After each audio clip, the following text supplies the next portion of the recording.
Hi అండి, నమస్తే అండి, గుడ్ మార్నింగ్. అందరూ ఎలా ఉన్నారు? నేను మీ రామకృష్ణ నిహాన్, ఆస్ట్రో న్యూమరాలజిస్ట్ని. అందరూ ఎలా ఉన్నారు?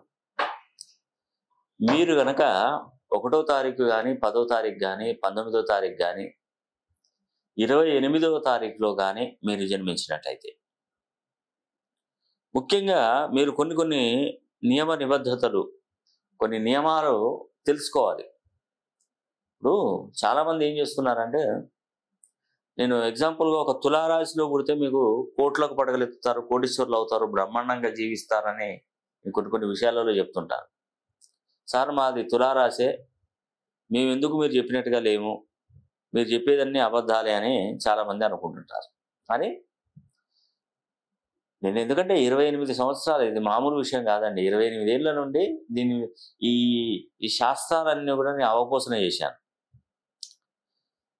ఇప్పుడు వండినటువంటి వాటికి బియ్యం ఒక్క మెతుకు ఉడికిందా లేదా అని తెలిస్తే మనకు ఆ బియ్యం మొత్తం అయిందా కాదని చెప్పొచ్చు, ఆ రైస్ అయిందా కాదని చెప్పొచ్చు. ఒక డేట్ ఆఫ్ బర్త్ చూడగానే వీరి భవిష్యత్తు ఏంది, వీరు పుట్టినటువంటి స్థితిగతులు ఎట్లా ఉన్నాయి, వీరి భవిష్యత్తు ఎలా ఉంది, ఇప్పుడు ఏం చేస్తున్నారు, ఎలా ఉండగలుగుతారు, అసలు వీరు బాగుపడే యోచన ఉందా లేదా అని కూడా మనం చెప్పవచ్చు. ఒకవేళ లేకపోతే దాని ప్రకారం తయారు చేద్దాం, అంతే తప్ప నా లైఫ్ ఇంతే, నేను ఏం సంపాదించలేను, ఏది సాధించలేను, ఈ జన్మ ఇట్లనే గడిచిపోతుంది, వచ్చే జన్మనైనా నాకు మంచి జన్మను ప్రసాదించమని కొంతమంది భక్తులు భగవంతుని వేడుకుంటుంటారు.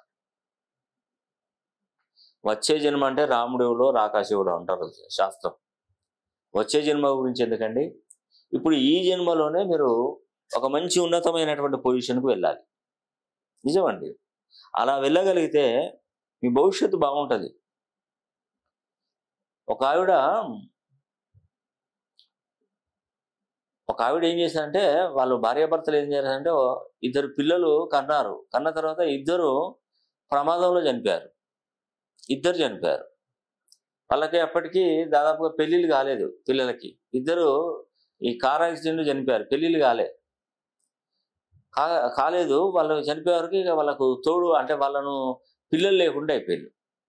చాలామంది ఏం చేశారంటే, అడాప్షన్ తీసుకోండి అట్లా ఇట్లా అని చాలామంది రిక్వెస్ట్ చేశారు. ఎందుకంటే మీరు మీ ఆస్తులు అనుభవించడానికైనా, మిమ్మల్ని చక్కగా చూసుకోవడానికైనా, మీకు ఇవన్నీ వాళ్ళకు చెప్పినా కూడా వాళ్ళు వినలేదండి. అడాప్షన్ అనేది నాకు వద్దు అని చెప్పేసి వాళ్ళకు 60 ఏళ్ళ వయసులో వాళ్ళ పిల్లలు కన్నారు. 60 ఇయర్స్నే వాళ్ళు మళ్ళీ పిల్లలుగా కన్నారు. వాళ్ళని పెంచి పోసిన అంటే సెల్ఫ్ సాటిస్ఫాక్షన్ అండి. అంటే ఇట్లా ఉంటుంది కొంతమందికి. అంటే మనం ఏజ్తో సంబంధం లేదండి. ఏజ్ అయితే వాళ్ళకి పిల్లలు కావాలి, పిల్లలు కలిగి అంటే వాళ్ళకు డాక్టర్ సలహాలు తీసుకున్నారు, పిల్లలు మళ్ళీ కన్నారు. అంటే వాళ్ళకి ఏంటంటే మెయిన్గా ఏంటంటే వాళ్ళ ఆలోచన ఏంటంటే ఎలా ఉందంటే, మనం ఏదైనా చేయగలుగుతాం, సాధించగలుగుతాం, మనం అడాప్షన్ వద్దు, మన పిల్లలే కావాలని చెప్పేసి డాక్టర్ సలహా తీసుకుని. అంటే ఏజ్తో నిమిత్తం లేదండి. ఇప్పుడు మీరు న్యూమరాలజీ, ఆస్ట్రాలజీ చూసుకున్నా, నా ఏజ్ ఎంత అయిపోయింది ఇంకా నేను ఏం చేయలేను అంటే బాగోదు.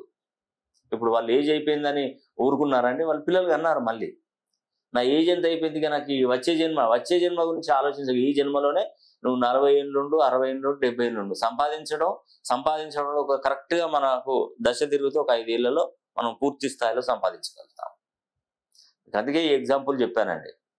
ఇప్పటికే అయిపోయిందని మాత్రం అనుకోకండి, ఉంది, ఫ్యూచర్ ఉంది, మీరు బాగుపడతారు, మంచి చక్కగా ఉన్నతంగా జీవిస్తారు, 10 మందికి ఉపాధి కల్పించే శక్తి మీలో కలుగుతుంది.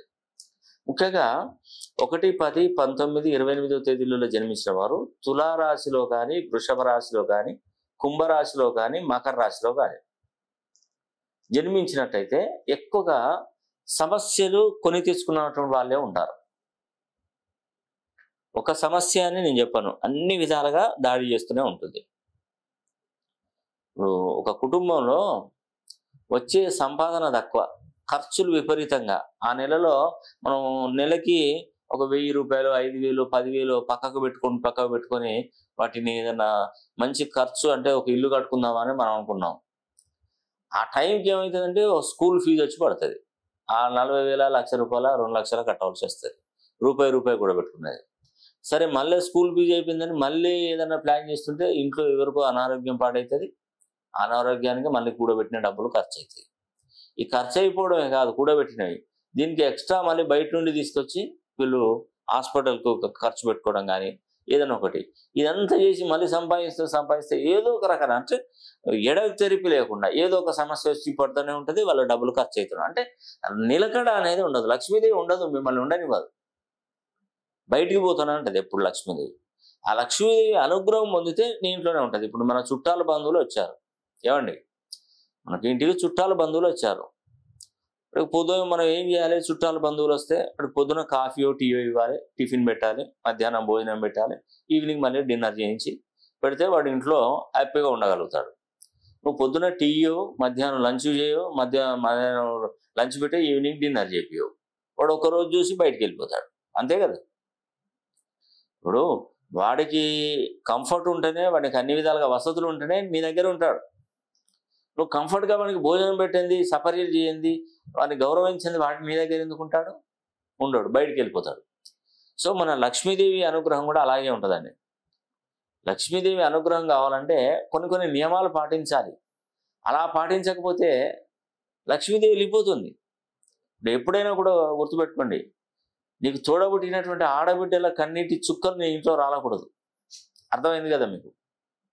వాళ్ళను సంతోషపరచాలి, వాళ్ళ ఆశీర్వచనాలు తీసుకోవాలి, తల్లిదండ్రులను బాగా చూసుకోవాలి. కొన్ని నియమాలు కట్టుబాట్లు ఉంటాయండి లక్ష్మీదేవి అనుగ్రహం పొందాలంటే.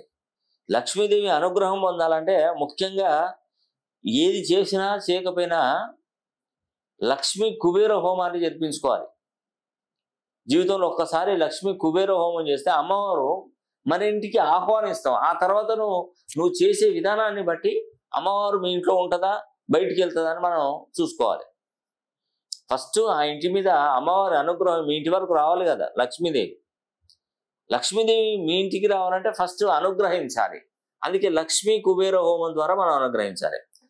మీకు డబ్బు వచ్చినప్పుడు దాన్ని ఖర్చు పెట్టారనుకోండి, అమ్మవారు మళ్ళీ వెళ్ళిపోతుంది. ఎస్, కాబట్టి నేను చెప్పినట్టుగా చేసుకోండి, మంచి భవిష్యత్తు ఉంటుంది. ఆ లక్ష్మీ కుబేర హోమం కూడా మీరు ఒకసారి వీలైతే మీరు ఎవరైనా చేయించుకోవాలనుకున్నా మన దగ్గర నిత్య పూజలు జరుగుతూనే ఉంటాయి. హోమాలు, వ్రతాలు, హోమాలు, యాగాలు ఇవన్నీ నిత్య 365 రోజులు జరుగుతూనే ఉంటాయి. కాబట్టి మీరు ఎవరైనా ఇంట్రెస్ట్ ఉంటే లక్ష్మీ కుబేర హోమం గురించి మీరు కనుక్కొని తప్పకుండా చేయించుకునే ప్రయత్నం చేయండి. చూశారు కదా, పుబ్బా నక్షత్రం, భరణి, పూర్వాషాఢ నక్షత్రం, అనురాధ, ఉత్తరాభాద్ర, పుష్యమి నక్షత్రాల్లో జన్మించిన వారు ఈ 1వ తారీఖు 10, 19, 28వ తేదీలో జన్మించినా కానీ ఎక్కువగా సమస్యలు.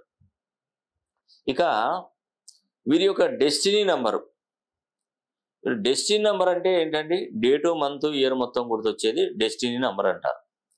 ఆ డెస్టినీ నంబర్ కూడా 8 కానీ 6 కానీ ఉండకూడదు. అది మాత్రం ఖచ్చితంగా గుర్తుపెట్టుకోండి. అలా ఉంటే ఆర్థిక సమస్యలు, ఫైనాన్షియల్గా శత్రుభయం ఎక్కువగా కలుగుతుంది. ఈ 6 కానీ 8 కానీ అయి ఉండకూడదు. ఈ 1, 10, 19, 28వ తేదీలలో జన్మిస్తారు. పదే గుర్తు చేస్తున్నారు, ఇది మాత్రం మర్చిపోకండి. తర్వాత ఈ 1, 10, 19, 28వ తేదీలలో పుట్టినవారు శుక్రవారం కానీ శనివారం కానీ జన్మించినట్టయితే వాళ్ళకి ఎక్కువ సమస్యలు వస్తుంటాయి. ఇంకోటి ఏంటంటే పడమర ఈశాన్యములో అంటే పడమర దిక్కున అంటే పడమర దిక్కున కానీ మీరు జీవించినట్టయితే మీకు ఎక్కువగా సమస్యలు వస్తూ ఉంటాయండి. పడమర అనేది నష్టానికి దారితీస్తుంది. దక్షిణ దిక్కు, ఉత్తర ఈశాన్యం ఇలాంటి వాటిల్లో జీవించినా కానీ మనం కష్టపడాలి, ఎక్కువగా కష్టపడతాం. నా రీసెర్చ్ మాత్రమే చెప్తున్నాను. కొంతమంది వాస్తు పండితులు మరి వాళ్ళ రేంజ్లో వాళ్ళు చెప్తారు, కానీ నేను ఈ తేదీలను కంపేర్ చేసి కొన్ని అనుభవాలు స్వీకరించి కొన్ని వేల మంది, కొన్ని లక్షలలో నా దగ్గర కరెక్షన్కి వచ్చారు కాబట్టి కొన్ని వేలల్లో వాళ్ళ యొక్క అనుభవాన్ని నేను స్వీకరించి వాళ్ళ అనుభవాన్ని గురించి చర్చించిన తర్వాతనే ఈ విషయాలు చెప్తున్నాను. అదేవిధంగా 1, 10, 19, 28వ తేదీలలో పుట్టినవారు వీరి పేరుని 270 నుండి 360 డిగ్రీల కోణంలో మనం సరి చేసుకుంటే మనకు మంచి భవిష్యత్తు ఉంటుంది. ఇది ఫైనల్గా మీకు చెప్పేది. కాబట్టి మీ పేరును ఒక్కసారైనా ఆస్ట్రాలజీ, న్యూమరాలజీ ప్రకారం మీ పేరును సరి చేసుకునే బాధ్యత మీది. ఈ 5 నియమాలు కనుక మీరు పాటించినట్టయితే, ఈ తేదీలలో కనుక మీరు జన్మించినట్టయితే తప్పక మీరు ఫస్ట్ మీ పేరును సరి చేసుకొని ఆ పేరును రోజు ప్రాక్టీస్ చేస్తూ ఉండండి. ఆధార్ కార్డులో కానీ, పాన్ కార్డులో కానీ, పాస్పోర్ట్లో కానీ, సర్టిఫికెట్లో కానీ ఎక్కడ కూడా మీ పేరు చేంజ్ చేసుకునే అవసరం లేదు. ఈ అవకాశాన్ని ప్రతి ఒక్కరు సద్వినియోగం చేసుకోవాలని కూడా మనస్ఫూర్తిగా కోరుకుంటూ సెలవు తీసుకుంటున్నాను. సర్వే జన సుఖినో భవంతు.